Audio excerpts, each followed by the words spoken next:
is Boxmedia Talks, brought to you by Boxmedia TV. Today, we're going to do a wrap-up of the year 2016, a huge year for boxing. Some great events, great happenings, some controversial stuff as well. And we're going to also take a look forward into 2017 and talk about what we could expect, what our hopes are. Boxmedia Talks. I'm your host, Fighting Ed. Co-host in the opposite corner, we have Adrian, the hashtag Greenland, the voice of the boxing casual. Junior, the Rose Johnson. Terry, Dirt Dog Chapendama. And today, and moving forward, we have some very, very special guest panelists with us today. First of all, we have Olawale Kuponipe. He's a sports journalist who works for the Press Association. He covers combat sports and football. Very knowledgeable man. And also a very, very special guest. We're joined by Scott Scheinthal from across the pond. Yes, from the US of A. Now, he's an amateur fighter out of the Westbury Boxing Club in New York, and he has a very keen interest in the management side of our beloved sport. Guys, Boxmedia Talks, brought to you by Boxmedia TV. Ding ding. So first of all, 2016, let's take a recap and some of our highlights from the year in terms of the fights and the fighters. And where better to start than the big boys, the heavyweights. Terry, what's your highlight been?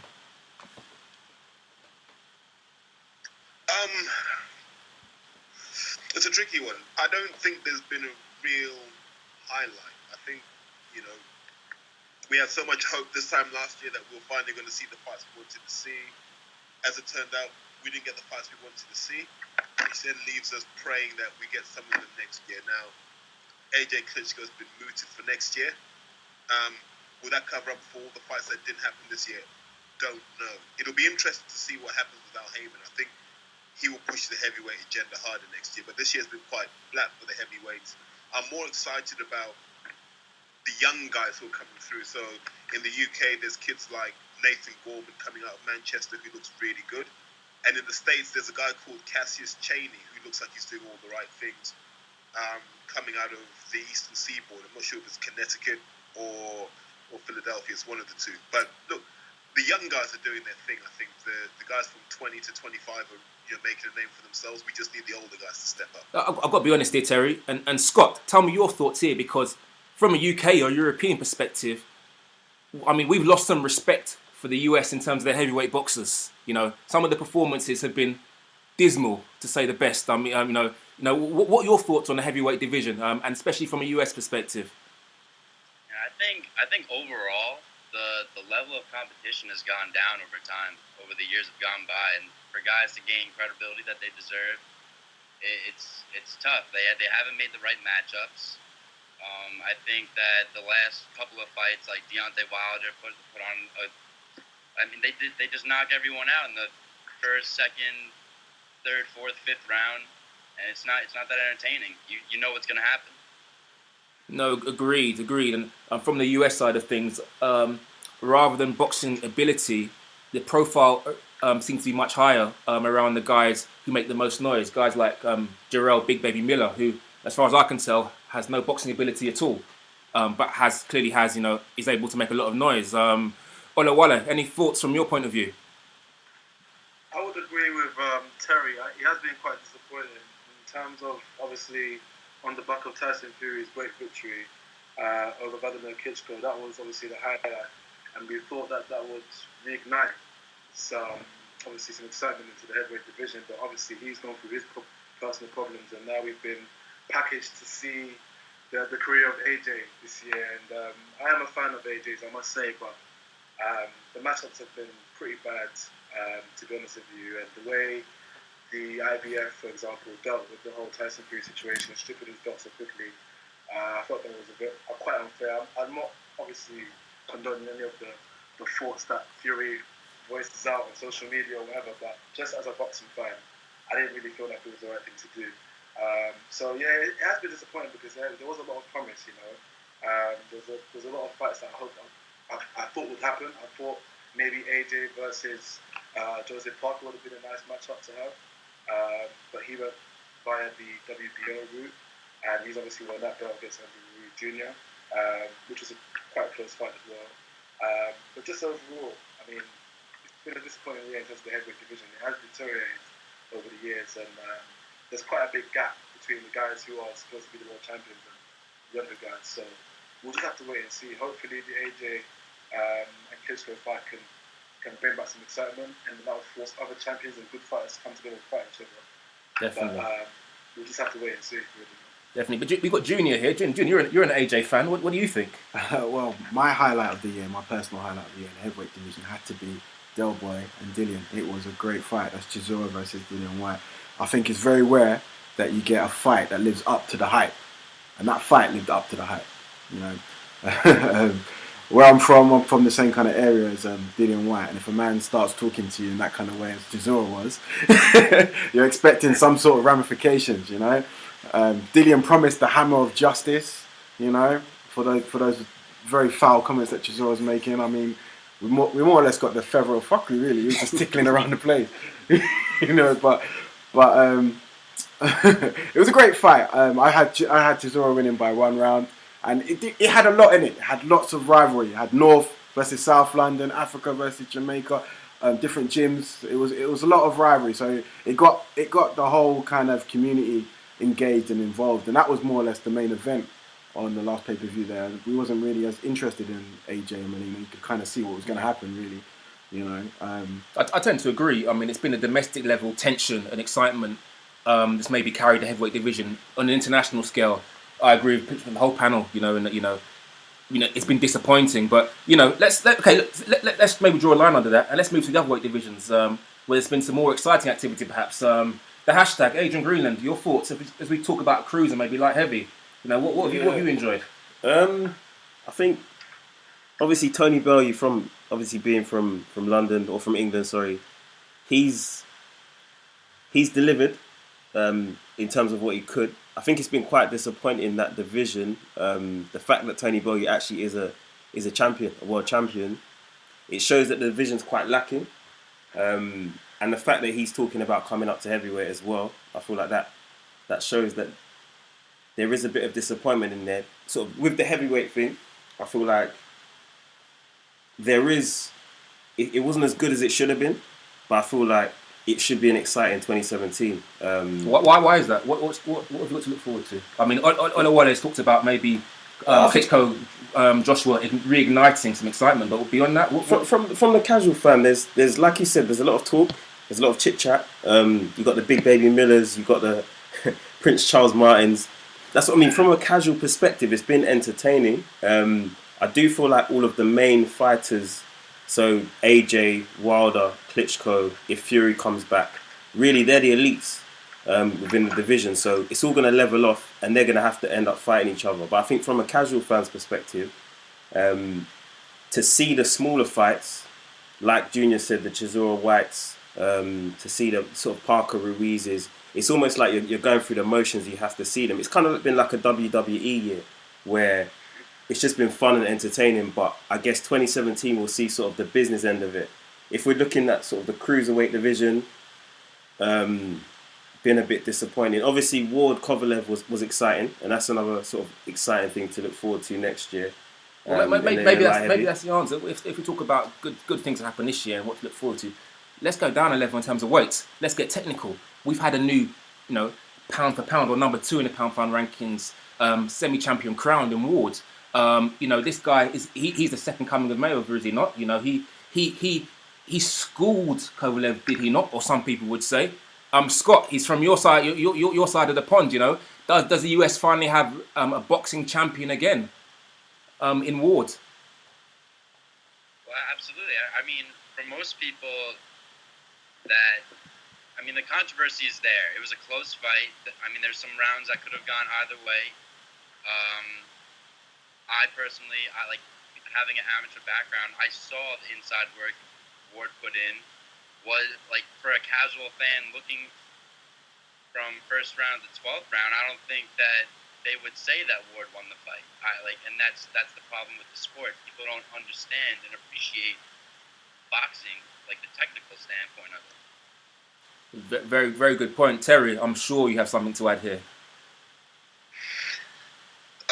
Ward's good. He's not Mayweather, and I thought he beat Kovalev.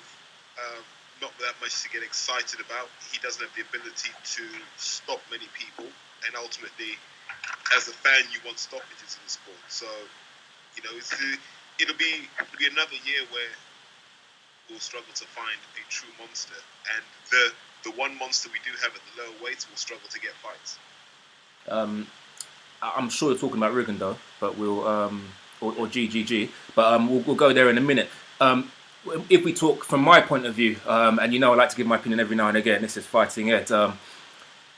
In terms of that weight division, as we talk, you know, light, heavy, super middle. One thing I think we can potentially have to look forward to in 2017 is Ward versus DeGale. I think this is likely to be the standout fight, if it's made, between two of the standout performers perhaps of the past couple of years. I would love to see that fight. I think there's a similarity in styles and a vulnerability that they both have. DeGale in terms of openness to taking shots, and Ward in terms of susceptibility, in terms of being slightly chinny perhaps. That's something I think in that weight division, that category, we can look forward to in 2017. That's a poor call. For me, I'll chime in here. I think that's not in 2017. I think that's in 2018 more likely, because both of them have got like their calendar full. I think if DeGale beats Jack, he's got to fight Callum Smith, maybe Groves again. There was talk of him facing Adonis Stevenson, being in the Al Heyman unit. If that happens, then that could be pushed forward. But I see that in more the James DeGale is a very good world champion, and I think he actually does beat Badou Jack. But I think when you're talking about top fighters and you're talking about elite fighters, I don't think James DeGale comes close to Andre Ward in any way, shape or form. Ward has the ability, like a bit Mayweather-esque in terms of he can adapt his style. So like Scott said, sort of the inside work and the little things that he does, I don't think that James DeGale's cute enough to do the smart things that Andre Ward can do. So I think that's a ludicrous comment in my opinion. Olawale, any thoughts here? You a DeGale fan? Yeah, I am. I am a DeGale fan when he fights properly. I think too many punches. For 5 rounds. Last fight. Yeah, when you look at his last fight against Rogelio Medina, he could have easily schooled that guy. In fact, he could have even stopped him. But if you looked at the post-fight press conferences, you could have seen that, you could have thought that he would have been beaten up more than Medina, because he was on the ropes for far too long. And people like Carl Froch have come out and said, if I was to fight DeGale, the game plan would be easy. Once he starts doing those little shoulder things in the ropes, I'll tag him. That's what will happen. So I think that matchup between Ward and DeGale is a bit too far for now. But I'll go back to the cruiserweight division and light heavies, because I feel like we're not getting enough love. I mean, I think the cruiserweight division, ever since that fight of the year candidate with Glowacki and Marco Huck, I think it's kind of reversed a little bit. It's quite good. It looks quite good. I mean, obviously Marco Huck's coming back. Murat Gassiev beat Lebedev in a really, really good fight a couple of weeks ago. Good shot. That looks really good. And the guy that Bentley is supposed to fight is mandatory, Maurice Breeders. He looks really good. So that could obviously Erzik as well, who's I think. Ola, can I just stop you there? Does the cruiserweight division excite the casual? I was just about to get to that. I'm glad you brought that up, because I feel like in today's society, the way boxing is, it's pushed by casuals but loved by boxing pugilists and fans like us guys here. A lot of people buy into what promoters can sell to the casual fan, because the casual fan is looking for an extravaganza, not in terms of a boxing event, in terms of an actual night out. So if they see knockouts, great. But for boxing fans, like what the guy in the States was stating, when you look into the technicalities of the Ward and Kovalev fight, Ward was doing good enough on the inside, and although he was only hitting with jabs, Kovalev wasn't doing enough. He was just mainly chasing them, and although he was getting the occasional shot, I can see, as a boxing lover, why Ward won the fight. Now, obviously, a casual's thinking, yeah, but come on, Kovalev's coming forward, and Ward's running away, Mary runs away, but there's an art in boxing which people seem to miss nowadays, and I think a lot of casuals get lost in this whole knockout idea, which is why they probably love AJ. He knocks everyone out. So that's what you're going to love. Kovalev knocks people out. Triple G knocks people out. So they're the type of guys that the casuals may absolutely love, but the technical guys, they don't get enough love. So very good point. And speaking of knockouts, we've got one knockout artist and one who is almost a semi-knockout artist in GGG and Canelo. in 2017, can we look forward to these two actually meeting in a squared circle? Terry? Maybe. It's always maybe with this fight. I don't think people want to cash in just yet. You imagine Golovkin's got Jacobs to deal with, and then you imagine he'll make noise for Billy Joe Saunders. That's an easy belt for him to grab. And then only after that, once he's unified champion, then you might hear Canelo making noises to say, well, I want to be unified champion. So I think that's a 2018 fight. I think the plan is to make Golovkin get old and then fight him. I don't think it will happen this year. Yeah, I mean, Junior, do you care anymore? What are your thoughts on the middleweight division? Yeah, I do care. I would love to see that fight. I agree with Terry. I think they are holding out on that fight. Well, we've got a good fight in Jacobs and Triple G. We'll probably see Billy Joe Saunders fight a few more nobodies before Canelo catches him. So I think the middleweight division will probably come to a head in about maybe 2018 again. But hang on, we're talking Canelo, we're talking GGG. Scott, we've got some superb light middleweights in the US who are really starting to get some of the credit they deserve. Do you want to say a few words about them and your thoughts? Well, I mean, just recently, weren't they talking about Canelo fighting Julio Cesar Jr.? That's what I heard, yeah. 165, wasn't it? Yeah, that 165 catchweight, yeah. What about the Charlos, the Andrades of this world at light mid, potentially moving up to middleweight? Any thoughts on them, Scott? Oh, I mean, everyone's ducking him. I don't think that fight will happen. Yeah. Who, Charlo or Andrade? Both, to be fair. Both, innit? I mean, I know no one wants Andrade. I can say no one wants any piece of Andrade. And Charlo as well, because for the life of me, I can't understand why Canelo hasn't been lined up to fight these guys. But I don't think he wants that work, so to speak. Talking about Canelo fighting David Lemieux. Well, exactly. And there we have the problem. For 2017, the two fights that are being touted for Canelo are Lemieux and Chavez Jr. You know, that's the reality of it, isn't it? Can I just interject, guys? Sorry. That's the thing with, I think Terry made a great point about how Golden Boy are kind of packaging Canelo and making Triple G get older. So then the fight becomes more winnable for him because deep down, I think they know once Canelo has another defeat against another pound-for-pound star, it's like, where does he go from there? So he's kind of tally up his wins against guys like, I don't even know right back, but Chavez Jr. and Lemieux. And there's other guys that like middle, like the Charlo twins. You've got, like you said, there's even guys like Erickson Lubin, who was really good. Jared Hurd, like there's so many guys in that division. Andrade, of course, who can clearly give Canelo that work. But I think after he had that fight with Lara, he kind of learned that me and boxers don't gel well. Yeah. So I'm just going to stay away from those guys and just win with double fights. I.e. Amir Khan and all those guys. So yeah, it's sort of how Golden Boy are packaging their main guy. They don't want him to get beat again by another pound-for-pound star in mind. So that's why that fight might not happen. But it depends really. If the demand is there, and Triple G obviously beats Jacobs in explosive fashion, and he beats Billy Joe Saunders, that could be a 2018 fight. So Ola, if Canelo GGG, if they actually dance next year, for the winner of that, where do they go from there? They've got to move up. I think, in my opinion, if Triple G wins that, and if he wins that, there's no one at middleweight who brings that global appeal for UK or worldwide fans. So I think he's got to move to the middle, possibly maybe fighting the best there, James DeGale maybe. I don't know, but he's got to do something because if he's going to be considered as the all-time great, I don't want him knocking out guys who are below his level. Agreed. That Kell Brook fight shouldn't have happened. Agreed. It was a great fight for fans just to see somebody go up and say, you know what, I'll fight Triple G then since you guys don't do it. But for boxing fans, that was a no-no. Agreed.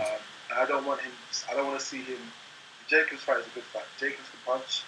He does get put down a little bit too easily, in my opinion, but he will give Triple G something to think about at least. It's a legit middleweight he's fighting now, so let's see what he does. Someday I think he has to move on. Absolutely. Now, as we let's just finish talking about the fights and the fighters. Let's have a quick view of the lighter weight divisions. The real technicians.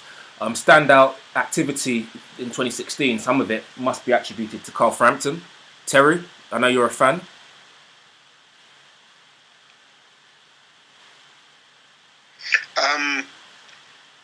Yeah, Frampton. He had a good year this year. He's arguably up on that list for fighter of the year. It's very tough because I'm always reluctant to award people who've only fought twice in a year. But the fights he's had, he stepped up when people called him out, and he proved that from these shores, for definite, he is, as elite as they get. So he's got his rematch next year. If he does win the rematch, the world's his oyster. Abner Mares looked good coming back. That's always a good name to have in your CV. Do you then move up to 130? Probably not. Doesn't make any sense. Stay at 126. Avoid Scott Quigg because there's no real reason to mess with him.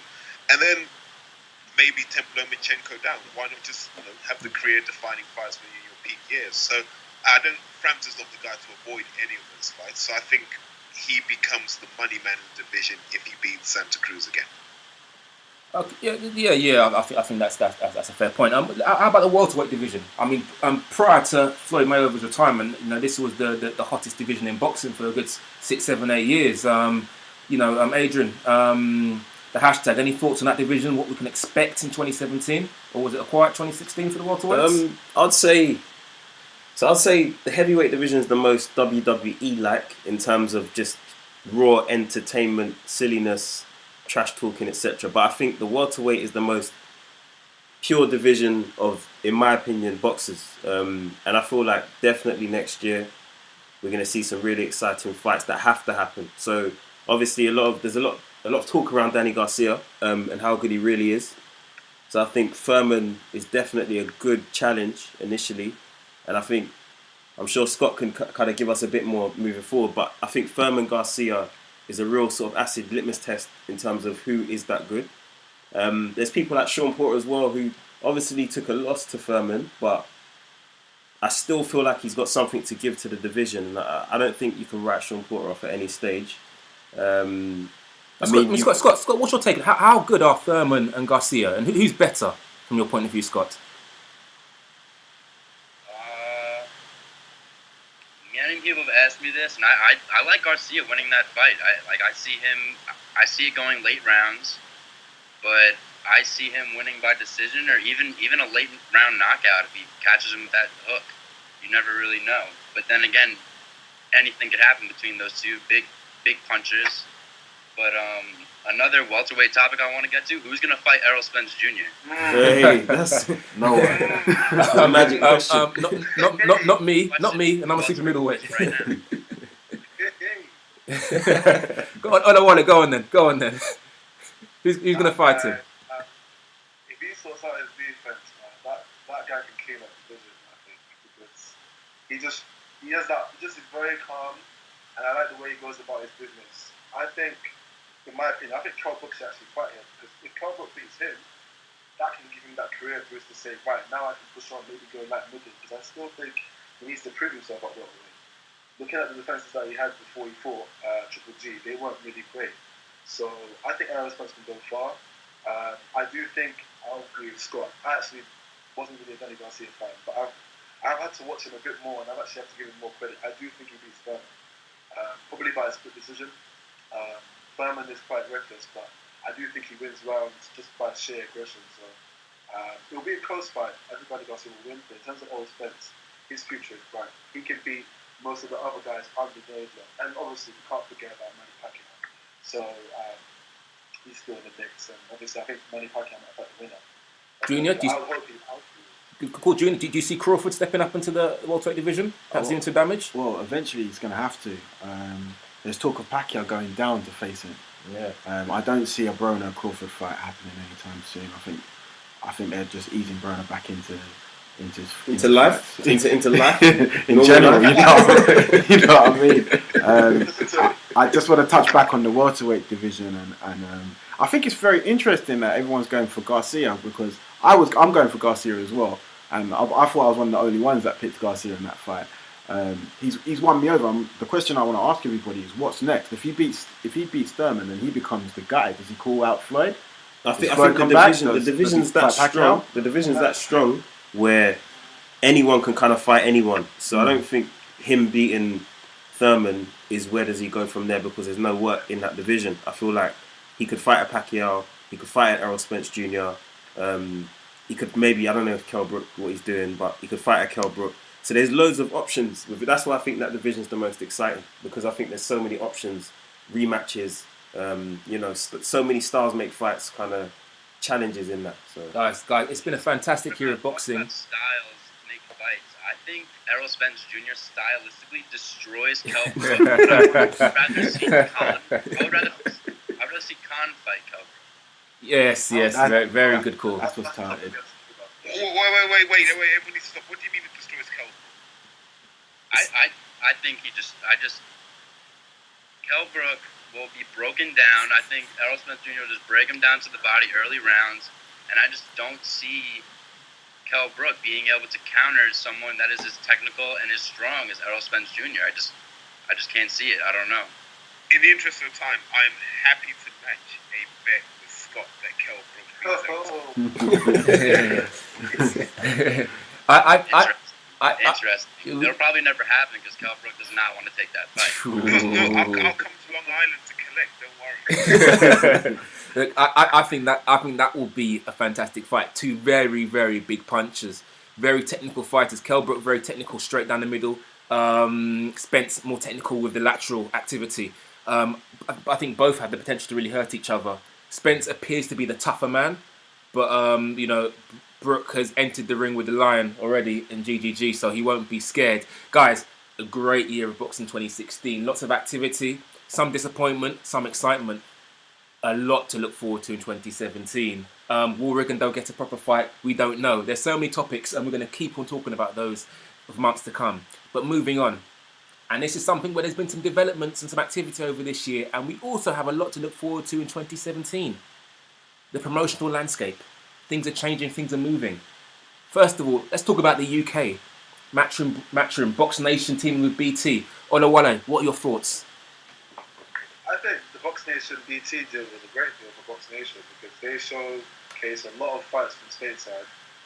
Even in Russia as well, the big fights like obviously the Marco Huckman, all his fights. So I think it's a great move, and it allows obviously boxing fans to get to go to events to see worldwide fights live, which is great for the sport. It's great for the Box Nation stable as well. They got some decent fighters on their side, and I think it's a great move by Frank Warren. He's like the hard-working man of boxing. He's been around for so long, and I think he deserves this. So, hopefully, this will propel guys like Tony Ferguson into bigger fights, and obviously help Josh Warrington as well. We just recently moved there. Yeah. So that could be a big move for some of their fighters in that stable. Definitely. Terry, your thoughts? Well, somehow we need to find fighters and fights to fill 60-odd dates next year. I don't know how many of those are pay-per-view, but you got to fill 60-odd dates in 12 months. So you're looking at these guys all throwing on 5 shows a month. Look, Matchroom have 21 shows a year. They can't give us, they can't. There's 21 shows. My mistake. I think it's 21 over the life of the contract, but they can't give us the quality we want now. So I have a feeling we will realise how shallow the pool of British and actually international boxing talent is. But it's good because it's going to force people to up the ante. Fights that need to happen will happen because you have no choice. It's going to be competitive again. Terry, I think that's a good point. And I feel like domestically that the right matches will be made. One interesting question that I had, especially for Scott, obviously we've got Matchroom Boxing here in the UK and we've got Box Nation. But one thing, I was watching sort of the Mayweather Boxing channel on YouTube, and I saw when it was Liam Smith was going to fight Canelo and was going around asking a lot of the fighters who's going to win that fight, for example, even guys like Billy Joe Saunders. Have the boxing promotions within the UK done enough for the US fan, even the US casual fan, to know who the UK fighters even are outside of maybe your Anthony Joshua or your Kell Brook, who you might have known recently? So How knowledgeable are you guys? Have we done the right job? I think so. I think overall, MMA in the United States have just taken over in recent years, and for a casual fan, I don't think that they'll know of even. I mean, everyone's heard of Anthony Joshua. Everybody's heard of Kell Brook, but for guys like Billy Joe Saunders, even a guy like that, your mainstream fan over here in the United States probably hasn't heard of him. Surprising that is. Yeah. So to answer your question, like yes and no, it's hard to answer that question because of how popular MMA has become over boxing in recent years. It's a very, very, very good point, and that's one of the main challenges that boxing faces at the moment. And to go back a step, to first of all talk about the UK promotional landscape. Terry mentioned 60. There's plethora of boxing dates to fill. This could be a good thing for some of the up and coming fighters at small hall shows, because there are definitely more than 60 shows a year.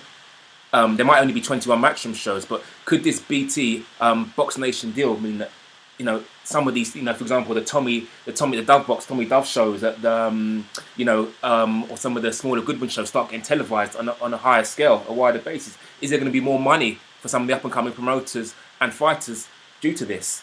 And in addition, go on, Terry. No to that. Having spoken to a promoter, his view was, if this goes on TV, why are you going to come to York Hall? The model for these guys is selling tickets. That's why, I don't know if anyone remembers, Mickey Elliott tried to have a show on London Live. And then I remember that, yeah. He pulled back from that because he suddenly realised that it's easier to watch it on London Live than it is to pay 35 quid. Yeah, fair point. But a major, one other major player in this game for 2017 is an ITV. So they're now doing pay-per-view boxing shows. Guys, what's going on? Junior. Well, I just have to echo the sentiments of everybody. I think when I heard ITV were showing the Chris Eubank fight for a world title, I got excited until I found out who was fighting. I was like, who's this? It just looks. I don't think that's going to do well. I think that's going to tank, to be honest. That particular show. It'd be interesting to see who else they get, if they could sign somebody like David Hay, maybe Shannon Briggs. I know he's not getting much traction in the US, but he's very popular over here. So it'd be interesting to see who they sign up and what kind of shows they put on. Definitely. Okay, so then moving sideways, Scott, you've already talked about the US promotional landscape, and really the main threats being that of MMA and boxing re-establishing its market share. But in the US, we have Golden Boy, Top Rank, Main Events, even Mayweather Promotions now in January. They're the guys hosting the Gale versus Jack. What do we expect from we've seen Golden Boy lose a lot of their fights, a lot of their market share in the past year and a half. What can we expect from the promoters in the US side of things in 2017, Scott? I mean, it's interesting to think about the difference between promoters in their fighting days and now as businessmen, yes. Especially Golden Boy. Yeah, very good. Yeah. He's shelling Canelo, but in his prime, De La Hoya fought everybody at any weight. Very true. So and even Mayweather, like he had a lot of demands, but when you look at Mayweather's resume, he fought everybody, and I don't think that Mayweather is really going to be shelling his fighters as much as other promotions. So Scott, to answer Davis fights Pedraza, like that's a huge step for him. That is a big step. So Scott, to ask my question backwards that I asked you previously, obviously we're based in the UK, and I think outside of the big US names, I don't feel like maybe number one, the promoters in the US are doing enough for the UK fans, because if you look at sort of the numbers that Joshua does and stuff, it shows that there is a genuine interest for boxing in the UK.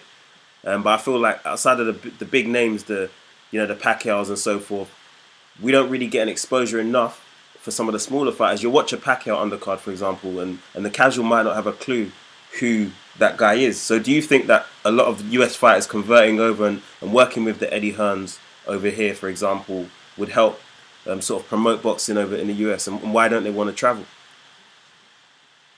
I just think that we have Las Vegas. Everybody wants to train in Las Vegas under. Mayweather is the main guy right now. Everybody wants to be under his promotion. Everybody wants to be under even Top Rank. So to answer you, I don't know why fighters don't go over to the UK to get more exposure, but it could be. It's different for each weight division. Yeah. Because there's different talents in different divisions.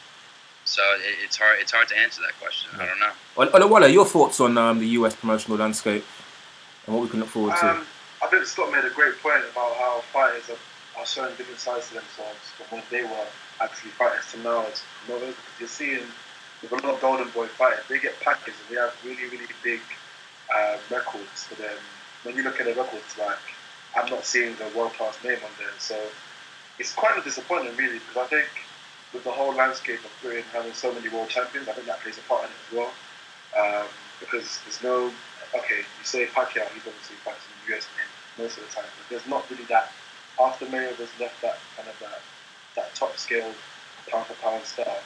Under that, you're thinking of all the worldwide UK fans, not really, there's no connection there, so it's all about characters as well. You have to understand Mayweather was a character, besides being a great technician. He was a character, so he brought everything with him. When you watch his epilogues on show sports, that gets 1 million views on YouTube easily, and that's only an episode of what he's going through his training camp. So I think it's just about the packaging. Eddie Hearn's done a great job of packaging fighters in the UK and how they've gone about their business and how they've gone about winning world titles. So I just feel like American promoters can do more to make the big matchups sooner, rather than letting them go so long. Triple G and Canelo fight, that can reignite the interest in boxing again. Yeah, so definitely. I think the Andre Ward and Kovalev fight, it kind of was a sucker punch to boxing in the US as well, because the decision wasn't really a great one for US fans. So it's a number of things. Yeah, agreed. And okay, guys, how about we're seeing a burgeoning kind of international market. We've got obviously the Russians kind of do their own thing, but there's obviously a lot of money there in the promotions, the management of the sport. In addition, we've got Duco Events, for example, who promote Joseph Parker. Are we seeing some more power players on an international scene emerging from likes of Australia, the Pacific region, and Russia? Is that something to think about, Terry? No, because none of those are founded on business models. So the Russians just throw money at the problem, which means Povetkin can fight at home for as long as he wants.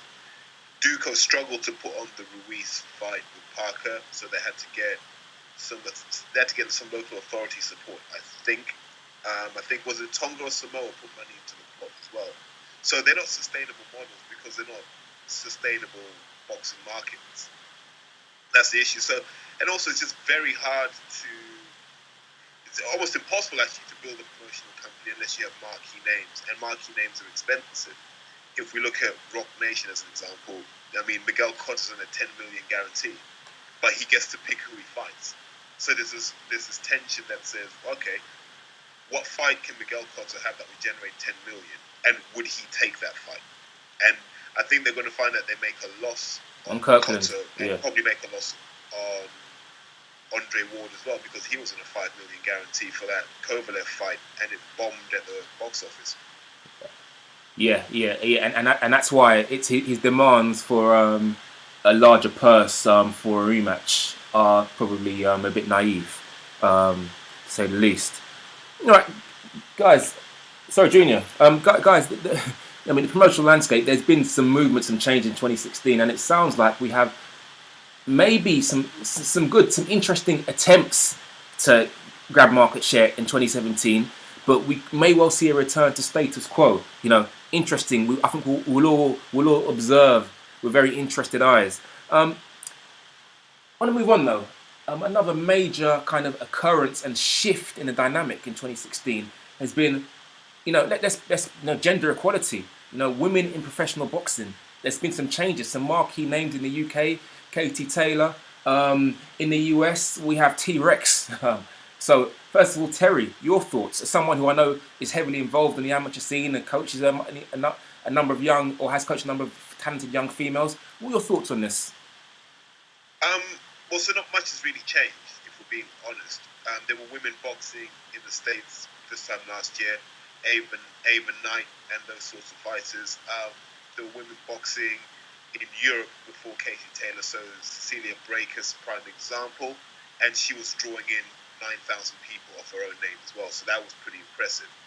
I think it's probably only Britain and mainstream America that have had an issue with female boxing. It's been a sport for a while. The issue hasn't been getting more women fighting. The issue is getting women's boxing into a viable product. Well, let me interject. Let me interject there, Terry. Let me interject. It's a good point. I'll let you. Let me interject there because I mean you're. I mean, to all intents and purposes, you're pretty much an expert, right? You know, on here, the voice of the casual of this, right? The casual fan, women's boxing. Adrian, you know, is this been new to you in 2016? I don't really think it's made a major impact. I think women's boxing at the Olympics is something which you'll watch, but it's almost like watching. It's like thinking about an American example. If I enjoy NFL, I might watch a game. I don't have a clue who any of the guys are. I don't know which guys are good running back. I don't know which quarterback's good. But if it's entertaining, I'll watch it. And if it's branded right, I'll watch it. And I feel like that's where women's boxing is at for the casual fan. Obviously, over here we've got Katie Taylor, and Eddie Hearn is a marketing genius. So he's kind of made us appreciate her. Watching her live, watching her on TV, I actually think she's an excellent boxer. But there might be 10, 20, 30 other Katie Taylors within the UK. I mean, to be honest, I think her defence needs some work. But, you know, Junior, your thoughts? I think there's a revolution around female combat artists themselves. You know, I mean, like if you look in different forums, I think the promoters here have looked at probably Ronda Rousey and thought, wow, there's money to be made here. You know, and it all around, like the female combat warrior is seen as more prestige now. Even in the WWE, I know we've mentioned them before, they've got a women's revolution where females are headlining events now as well. But come on, guys. Look, so Adrian, Junior, there's been 2-3 mentions of WWE. Let's talk sports rather than acting, please, guys. I know, but I'm just talking about the whole perception of women as fighters, as combaters, as competitors has changed. You know, and I think the pioneer of that is Ronda Rousey. You know, and the promoters over here, even Mayweather, I think he signed a few female fighters. So they're seeing that there's money to be made. I think facts are facts. In America, Clarissa Shields has been promoted and we know who she is. Over here, Katie Taylor's been promoted, we know who she is. If you're going to go any further than that as a casual or for the general public, they're not going to know who the other people are. But Olawale, any points here before I let Terry finish the point that he was making? Yeah, I would agree. I think UFC within itself, them endorsing it and obviously packaging Ronda Rousey as their main, star, just not for women's, just for the company itself. That's kind of driven the interest in women's sport in general, I feel.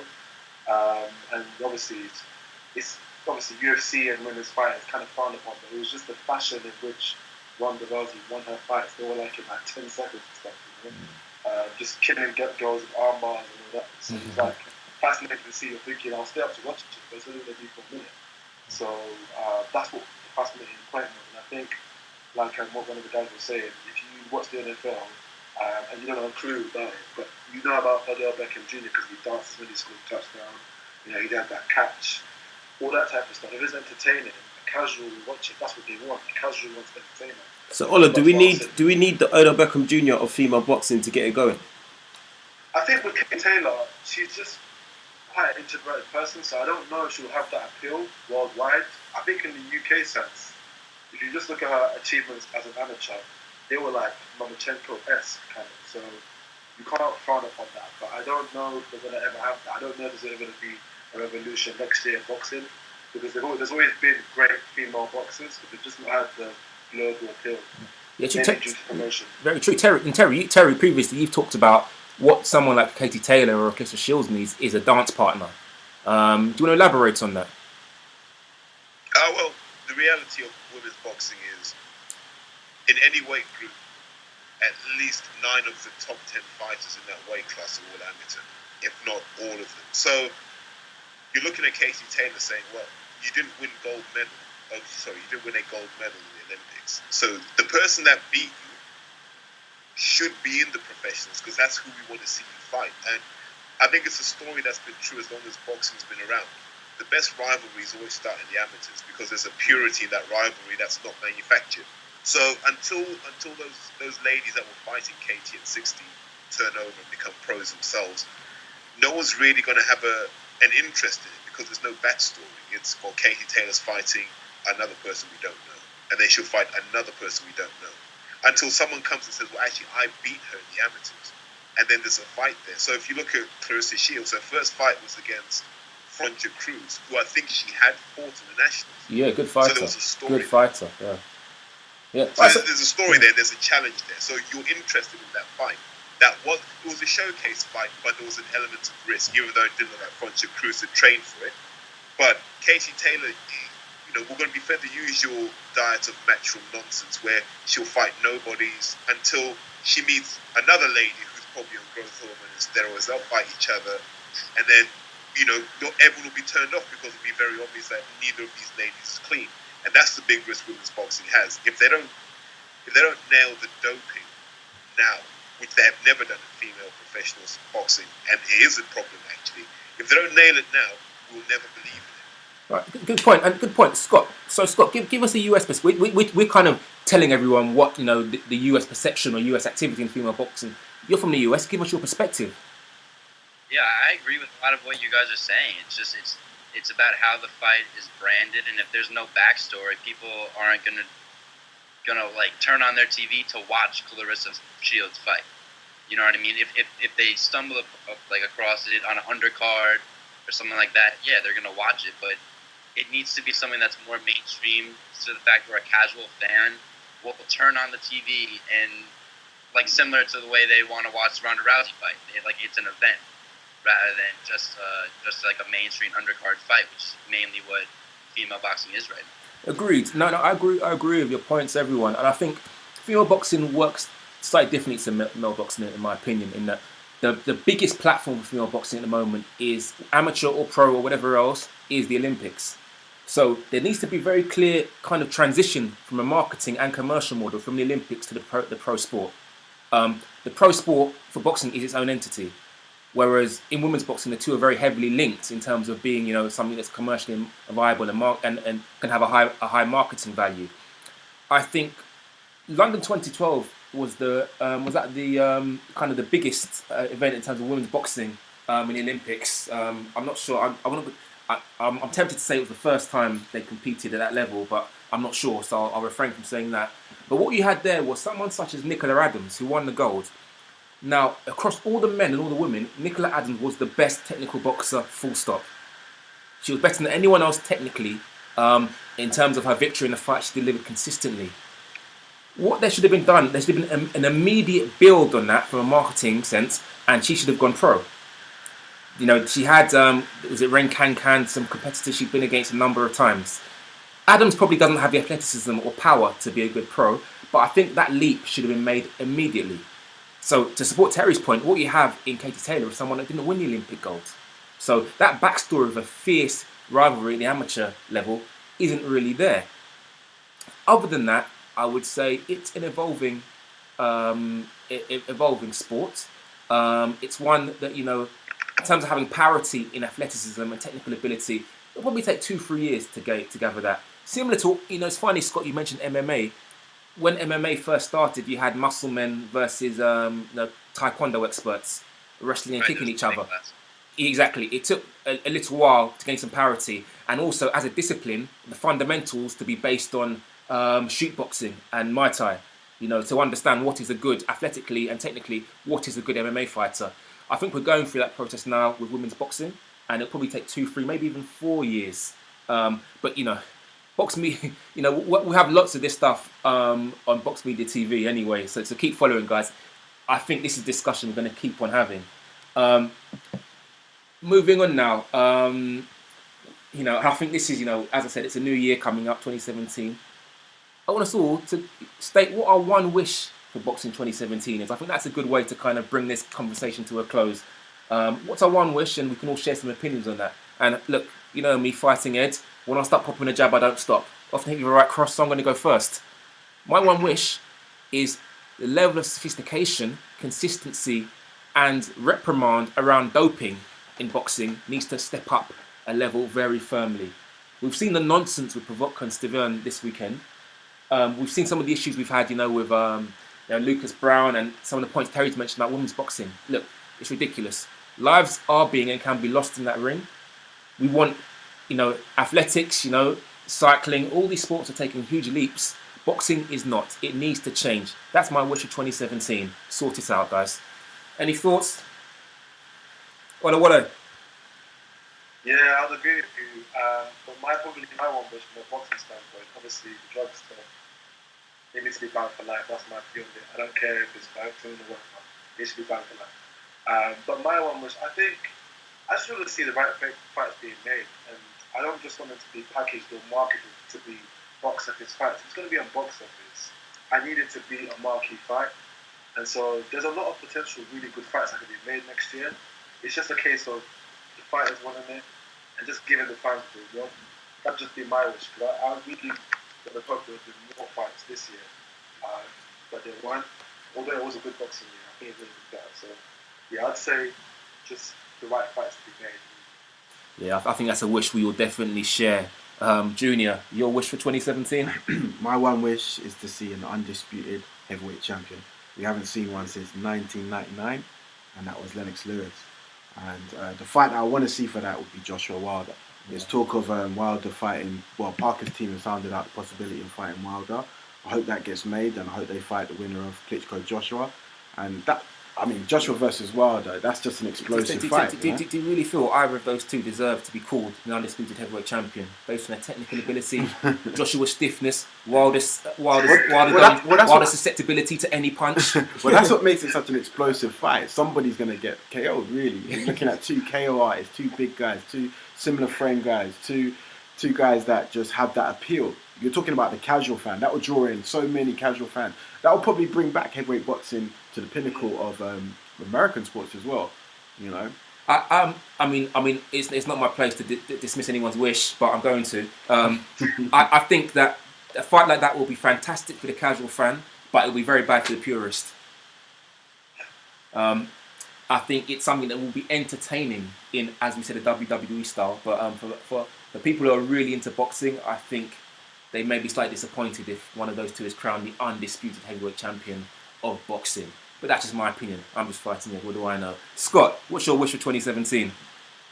Talking about good matchups and pure boxing, I need Lomachenko and Rigondeaux to fight. Yes. I need that to happen. Is that pay-per-view, Scott? Looking for, of course, is two of the best, or the best at the moment going together. What number? Do you think they'll do good numbers? Or do you think the numbers will be underwhelming? That's a good question. I think those are two very underappreciated fighters still. Even Lomachenko. Agreed. I think that even in the US it won't get a lot of pay-per-view buys because they're not two huge names. I mean, Lomachenko's eight professional fights now? Yeah. Something like that? Yeah, even less, I think. I don't think many casual fans in the United States have heard of those two names, and I don't think that they would buy that fight. What weight would you want to see? Boxing fans, I don't think that it would be a pay-per-view fight, but boxing-wise, that's the best fight that could happen, in my opinion.